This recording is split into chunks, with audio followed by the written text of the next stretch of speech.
Rick, we touched on your experience as a state representative a little bit. Uh, in that job, you had quite a bit of experience working with budget, Yes, I did. and you were mandated in the state of Arkansas, one of four states, I think, in the union. You were mandated to operate under a balanced budget. Absolutely.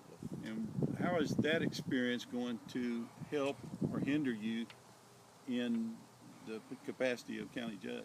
It will help. That's a great question, Tommy. Uh, when you're mandated under a balanced budget requirement by the Constitution, there's no question, whether or not you're going to bust your budget.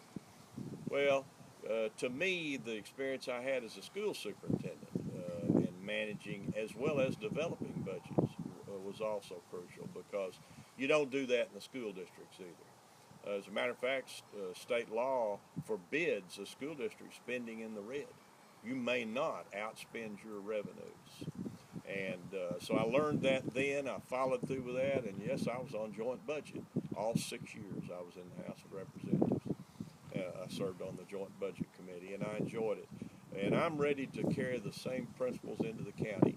Now, our county has not busted its budget, to my knowledge, in recent years. It may have back in the old days. I intend to continue that. You just simply observe the old rule about you don't spend more than you take in.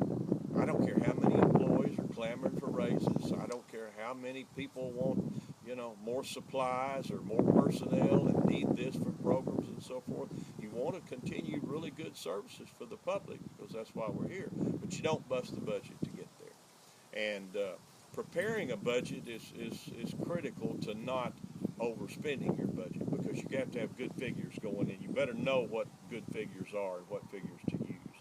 Now, the county has a lot of good staff members to prepare those budgets. I, as county judge, would receive those figures from them, compile the entire budget, and ultimately recommend it to the quorum court. And so I think that budget experience that I have is absolutely critical to doing a good job as your county judge, Garland County. And I look forward to that. Thank you, sir.